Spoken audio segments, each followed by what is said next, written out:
Assalamualaikum warahmatullahi wabarakatuh. Para jemaah yang dimuliakan Allah SWT, kembali berjumpa dengan saya Al-Fakir Ahmad Syamsuri. Untuk saat ini kita akan membahas tentang sholat gerhana, baik gerhana matahari maupun gerhana bulan di dalam kitab Kifayatul Akhyar. Baik, kita mulai saja. Bismillahirrahmanirrahim. Qala al-musannifu rahimahullah ta'ala wa nafa'na bihi wa barakatihi bidarini amin. Syekh Abu Suja berkata, Paslun ayhaza paslun wa yusalli kusufis syamsi wa khusufil qamari rak'ataini fi kulli rak'atin qiyamani yutilul qira'ata fihima wa ruku'ani yutilut tasbiha fihima dunas sujudi. Orang Islam itu hendaknya bersolat karena adanya gerhana matahari dan bulan 2 rakaat. Pada saat gerhana itu setiap rakaat 2 kali berdiri, yaitu dengan memanjangkan bacaan Al-Quran pada kedua-dua berdiri.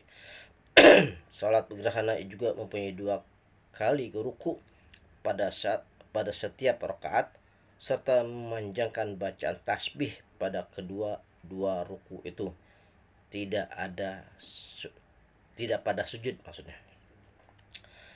Ketahuilah bahwa perkataan kusuf dan khusuf diberlakukan untuk gerhana matahari dan bulan.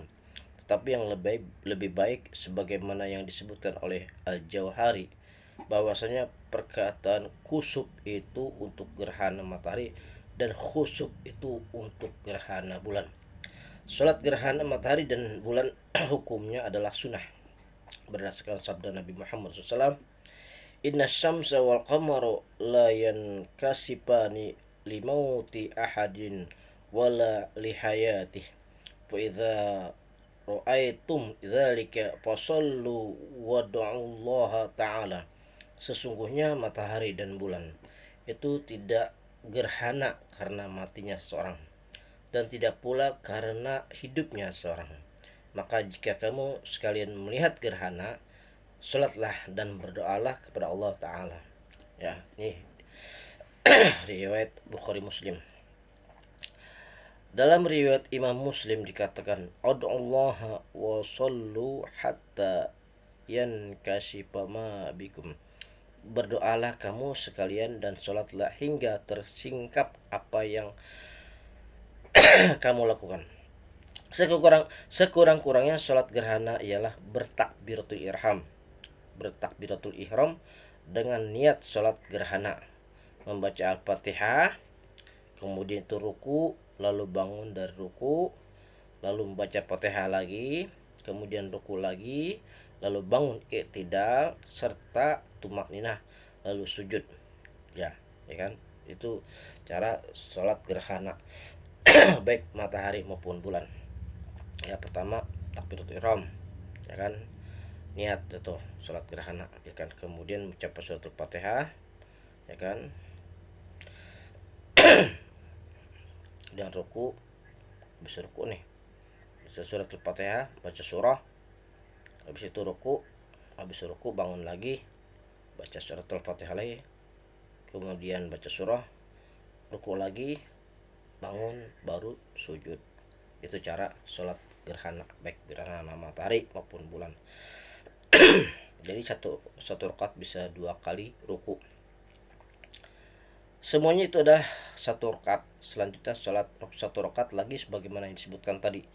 Makanya demikian itu 2 rakaat, yang setiap rakaatnya 2 kali berdiri dan 2 kali ruku serta membaca Fatihah pada setiap berdirinya. Jadi setiap rakaat itu 2 kali berdiri, 2 kali sujud, baca Fatihah, surah, kemudian ruku, bangun lagi, i'tidal, habis bangun dari ruku, baca surat Al-Fatihah lagi, kemudian surah, habis itu ruku, kemudian bangun lagi, i'tidal, bangun dari ruku maksudnya, tumakninah, baru sujud.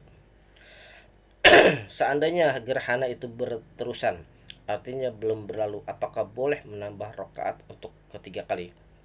Ya, boleh nggak nih? Seandainya gerhananya terus menerus nih, belum berlalu, apakah boleh menambah ruku untuk ketiga kalinya? Dalam hal ini ada dua wajah atau dua pendapat.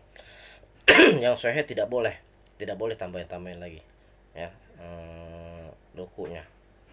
Sebagaimana sholat-sholat yang lain, sebagaimana menambah ruku itu tidak boleh. Maka demikian pula tidak boleh mengurangi apabila gerhana telah hilang sebelum sholat selesai. Jadi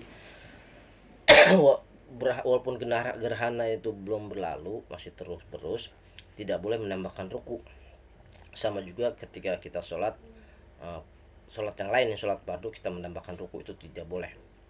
Ataupun kita mengurangi ruku kita, kan,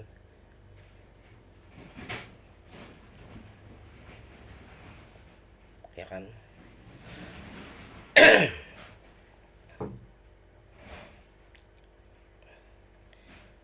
Atau kita mengurangi ruku kita ketika gerhana matahari sudah hilang atau gerhana bulan sudah hilang, kan, sebelum sholat selesai. Wah, gerhana nih, sholat gerhana, wah udah, ternyata udah nggak ada gerhana, udah nggak ada gerhana matahari atau gerhana bulan. Kita tidak boleh mengurangi sholat kita, ya kan. Ketika lagi sholat gerhana tahu-tahu gerhana matahari atau bulannya sudah hilang sebelum sholat kita selesai, tidak boleh kita mengurangi ruku kita atau rakaat kita. Maksudnya begitu. Seandainya seseorang telah memberi salam dari sholat gerhana, tetapi gerhana masih belum hilang, maka ia tidak boleh memulai sholat gerhana lalu menurut mazhab yang kuat. Sini jelas ya. Yang lebih sempurna dalam masalah ini bahwa seseorang disunahkan membaca surah Al-Baqarah pada berdiri yang pertama setelah membaca surat Al-Fatihah. Jadi pada rakaat pertama setelah baca surat Al-Fatihah, di sini disunahkan baca surat Al-Baqarah. Dan segala sesuatu yang disunahkan seperti doa iftitah dan lain-lainnya. Nah, seperti biasa sholat pakai doa iftitah juga. Apabila tidak hafal surat Al-Baqarah, maka hendaknya membaca kira-kira sepanjang surat Al-Baqarah. Kalau surat Al-Baqarah nggak hafal, baca surat yang lain yang kira-kira panjangnya sama seperti surat Al-Baqarah. Dan pada yang berdiri kedua, kira-kira membaca 200 ayat dari surat Al-Baqarah. Wah, 200 ayatnya rakaat yang kedua. Dan pada berdiri yang ketiga membaca kira-kira 150 ayat surat Al-Baqarah. Dan pada berdiri yang keempat membaca kira-kira 100 ayat. Demikian apa yang diriwayatkan oleh Imam Bukhari dan Muslim dari Ibnu Abbas radhiyallahu anhu. Ini banyak nih ya, pada rakaat pada kira-kira ya berdiri pada yang kedua itu baca surat Al-Baqarah ya, sebanyak 200 ayat. Berdiri yang ketiganya membaca surat Al-Baqarah 150 ayat. Berdiri yang keempat membaca 100 ayat surat Al-Baqarah. Ini di sini diriwayatkan oleh Bukhari dan Muslim dari Ibnu Abbas. Disunahkan memanjangkan ruku yang pertama dengan membaca tasbih kira-kira sepanjang membaca surat 100 ayat dari surat Al-Baqarah. Dan pada ruku yang kedua kira-kira sepanjang membaca 80 ayat. Nah, disunahkan memanjangkan ruku yang pertama nih dengan membaca tasbih subhanallah, ya kan, subhanallah subhanallah, kira-kira 100 ayat dari surat Al-Baqarah. Waduh. Dan pada ruku yang kedua kira-kira sepanjang membaca 80 ayat. Pada ruku yang ketiga kira-kira membaca 70 ayat, ya kan. Dan yang pada ruku keempat membaca sepanjang 50 ayat. Karena yang demikian itu telah datang suatu hadis. Ini yang disunahkan. Ya. Dalam sholat gerhana tidak disunahkan memanjangkan sujud menurut kaul yang sahih. Sama halnya dengan i'tidal. Ya, sholat gerhana tidak perlu dipanjangin sujudnya. Yang perlu panjangin tadi rukunya, kan. Bacaan-bacaan tadi sudah disebutkan ketika ruku. Demikianlah perkataan Imam Murfi. Imam Nawawi menganggap sahih kesunahan memanjangkan sujud, Nah, saya ini disunahkan memanjangkan sujud nih. Imam Nawawi maksudnya. Imam Nawawi di sini menganggap sahih kesunahan memanjangkan sujud. Imam Nawawi berkata bahwa memanjangkan sujud itu telah tetap dalam hadis sahih dan telah dinas oleh Imam Syafi'i dalam kitab Al-Buaiti. Juga disunahkan berjamaah dalam sholat gerhana dan serta disuruhkan as-sholatu jami'ah, artinya mari sholat berjamaah. Jadi disunahkan melaksanakan sholat gerhana itu berjamaah disertai dengan kalimat as-sholatu jami'ah, mari kita sholat berjamaah. Seandainya makmum masbuk mendapatkan imam ketika imam sedang ruku yang kedua nih, masbuk ini kan makmumnya, ia tidak mendapatkan rakaat menurut mazhab yang kuat. Ya, dia tidak mendapatkan rakaat sebab ruku yang kedua itu ikut pada ruku yang pertama. Wallahu a'lam. Makmum masbuk ketika dapatin imam udah sedang ruku yang kedua, maka ini makmum yang masbuk tidak mendapatkan rakaat, ya kan, menurut mazhab yang kuat. Imam masbuk makmum masbuk datang, tentu imam belum mendapatkan imam ruku yang kedua, maka makmumnya ini tidak mendapatkan rakaatnya. Maksudnya begitu. Sebab ruku yang kedua itu ikut pada ruku yang pertama. Saya Abu Suja berkata, wa yakhtubu ba'daha khutbataini wa yusirru fi kusufi syamsi wa yajharu fi khusufil qamari. Imam berkhutbah 2 kali setelah sholat dan memerlahankan suara pada sholat gerhana matahari dan mengeraskan suara pada sholat gerhana bulan. Jadi imam ini berkhutbah 2 rakaat nih. Imam maksudnya berkhutbah 2 kali setelah sholat gerhana dan memperlahan suara pada sholat gerhana matahari dan mengeraskan pada sholat gerhana bulan. Setelah sholat disunahkan berkhutbah 2 kali sebagaimana sholat Jumat. Jadi setelah sholat gerhana baru khutbah. Karena tindakan Nabi Muhammad SAW yang diriwayatkan oleh Imam Muslim dalam kitab Sahih Muslim disebutkan, qama fa khataba fathnai ala Allah ta'ala ila an qala ya ummata Muhammadin hal min ahadin aghairu minallahi ayyara abdahu aw amatahu yazniyan wa ya ummata Muhammadin law ta'lamuna ma a'lamu la dhahiktum qalilan wa la baqtum kathiran ala hal ballagtu.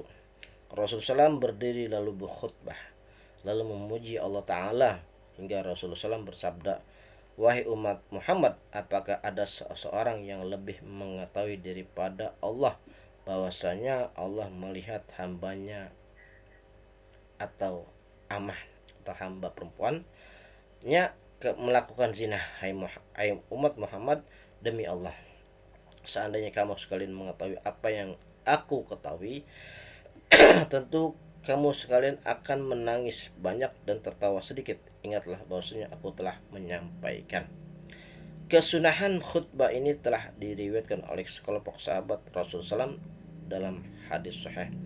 Sebaiknya imam menganjurkan para hadirin untuk memerdekakan budak dan bersedekah, ya kan, dan memperingatkan hadirin supaya tidak lalai dan tertarik atas bujuk rayu dunia. Tidak dikatakan gitu, man.